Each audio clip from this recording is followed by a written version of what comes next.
नमस्ते दोस्तों, मैं हूं आपका मित्र अरुण कुमार दुबे यायावर। और आज हमारी यायावरी जा रही है विराटनगर में नवरंगपुरा से भामोद और खोरा लाड खाने की तरफ। हमारी यायावरी का विषय है कि किसानों द्वारा अब अपने अपने खेतों से जो फसलें बिल्कुल तैयार हो गई हैं उनको अंतिम प्रक्रिया के तहत उनकी कटाई और फिर उनसे अनाज के दाने निकालने की श्रम साध्य प्रक्रिया। तो हम यहाँ पर देख रहे हैं कि दूर दूर तक यहाँ पहाड़ियाँ दिख रही हैं और उन पहाड़ियों के तलहटी में बसी हुई ये दूर सपाट तक खेत। विराटनगर में इतने सपाट खेत एक साथ देखने को नहीं मिलते। तो यहाँ पर इन घाटियों में आप मैदान देख सकते हैं जहाँ दूर दूर तक आपको सिर्फ खेत ही खेत नज़र आ रहे हैं। यहाँ सामने हम आपको दिखाएंगे जो ये गेहूं के और जौ के खेत हैं और इनकी कटाई करने में संपूर्ण परिवार लगा हुआ है।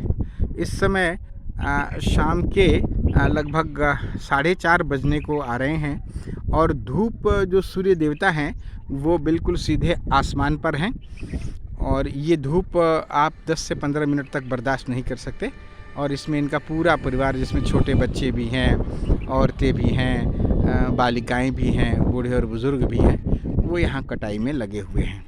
सुबह मुँह अंधेरे ही अपने सब काम निपटा करके और ये एक कटाई के लिए ये निकल पड़ते हैं और पूरे दिन अपने खेतों में ही, अपने ढानियों में ही इस प्रकार से ये लगे रहते हैं। मित्रों, जो हम लोग शहरों में रहते हैं और पैसे से अनाज खरीदते हैं उन्हें शायद ये पता भी नहीं होगा कि जो अनाज उनके प्लेटों में पहुंच रहा है उसके पहुंचने की प्रक्रिया क्या है और उसमें कितनी किसान की इसमें मेहनत है। हमारे सामने जो दाहिनी तरफ आप देख रहे हैं वो जौ के खेत हैं और वो कट चुके हैं और उनके पाइल्स या पूल बना करके यहाँ पर रखे हुए हैं। अब इसको धूप में सूखने के लिए कुछ समय तक रखा जाएगा जिससे उनके अंदर की सारी नमी निकल जाए। और बीच में जो ये हरे हरे खेत आप देख रहे हैं ये चने लगे हुए हैं जो शायद बाद में बोए गए हैं और अभी इनमें थोड़ी सी हरियाली बाकी है।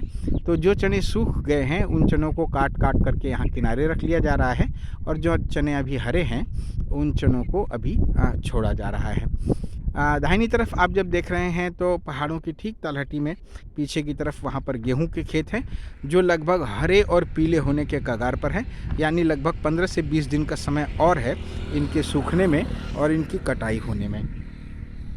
तो केवल यही नहीं है कि ठीक है हमने इनकी कटाई कर ली और अनाज हमारे घर तक पहुंच गया, नहीं, इसके बाद की कहानी थोड़ी सी लंबी है।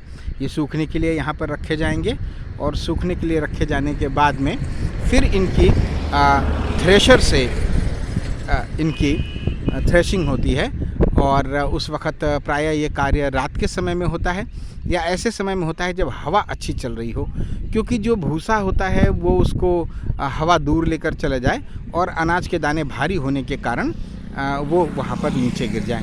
तो रात भर जग करके और इस प्रकार से, क्योंकि ग्रामीण क्षेत्रों में बिजली आना एक बहुत बड़ी समस्या होती है, उनके जो प्रायः कटौती होती है, इसलिए ये अपने कृषि कार्यों के लिए प्रायः डीजल और पंपिंग सेट्स पर ही ये निर्भर करते हैं।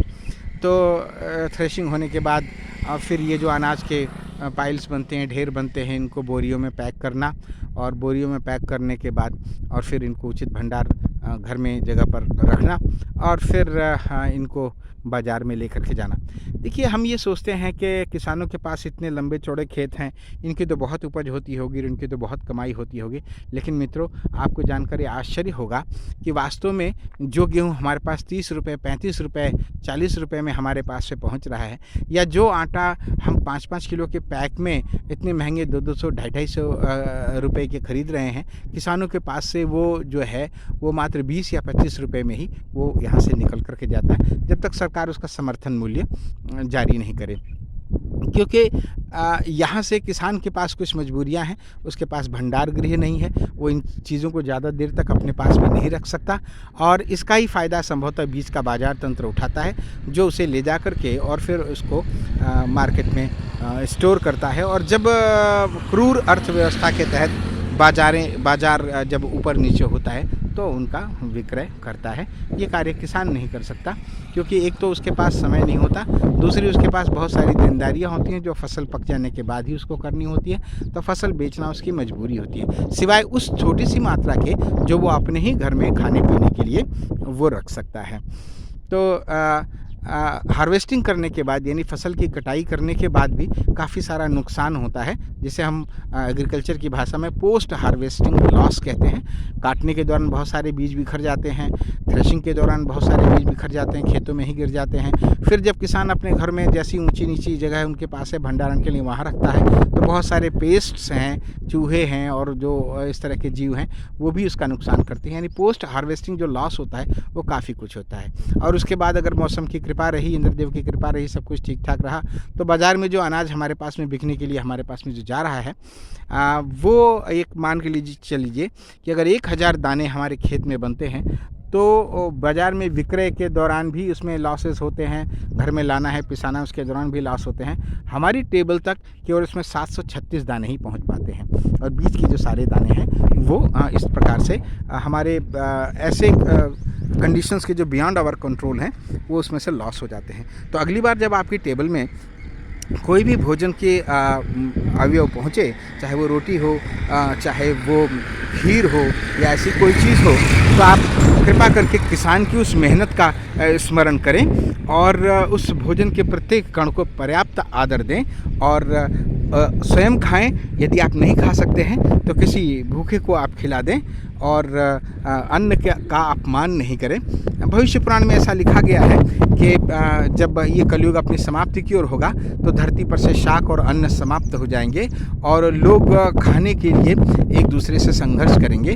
जनता शाक दूध और वनस्पतियों और सब्जियों के अभाव में जंगलों में चली जाएगी और वहाँ पर जो है अंत तो बड़ा भयावह उसमें इस प्रकार से लिखा हुआ है कि वो लोग जंतुओं को मारकर खाएंगे और बाद में एक दूसरे को ही मारकर खाएंगे। तो ऐसी सिचुएशन हमारे पास में उत्पन्न नहीं हो, इसके लिए अभी हम अन्न का बहुत ही हम आदर करें और किसान की इस मेहनत को हम सम्मान दें। मैं ऐसे स्थान पर खड़ा हूं जो पहाड़ों के बिल्कुल बीच में है, हवा काफ़ी तेज़ी से चल रही है जो थ्रेशिंग के अनुकूल है। तो इस वीडियो में आपको कई बार इसमें डिस्टर्बेंस भी आपको मिल सकता है, क्योंकि पहाड़ी क्षेत्रों में जो हवा तेज़ी से चलती है वो बहुत ही सरसराहट लिए हुए होती है। जब हम वीडियो बना रहे हैं तो शायद इसकी तीव्रता का हमें अनुमान नहीं है, लेकिन हो सकता है कि आपको ये वीडियो में थोड़ा डिस्टर्ब करे। तो साथियों, आज हमने आपको दिखाने की कोशिश करी कि कैसे फसल के उगाने के बाद में और इसको किसान कितनी श्रम साध्य कार्य के द्वारा, अभी देखिए खेतों में ही झोपड़ी बना करके रह रहे हैं। ये बहुत ही असुविधाजनक यहाँ जगह है। रात के समय में यहाँ जंगली जानवर वगैरह भी आ जाते हैं और चूँकि इनको अपने खेतों की रखवाली भी करनी होती है, इसलिए यहाँ रहना इनकी मजबूरी है। इनका जो मूल घर है वो गाँव में है और यहाँ पर ये ढानियों में अपने खेतों के बीच में ही इस प्रकार से अस्थायी बसेरे बनाकर रह रहे हैं। तो किसान को सलाम है, हमारे अन्नदाता को सलाम है, उसकी मेहनत को सलाम है। अगली बार जब भोजन आपकी प्लेट में आए तो कृपया प्रणाम करके उस अन्नदाता को याद करें और भोजन के प्रत्येक कण का सम्मान करें। मैं अरुण कुमार दुबे यायावर अब आपसे फिर पुनः किसी ऐसे ही वीडियो के साथ में मिलूंगा। तब तक खुश रहिए, मस्त रहिए, आबाद रहिए, जिंदाबाद रहिए और हमारे अगली वीडियो का इंतज़ार कीजिए। बहुत बहुत धन्यवाद। हरे कृष्णा।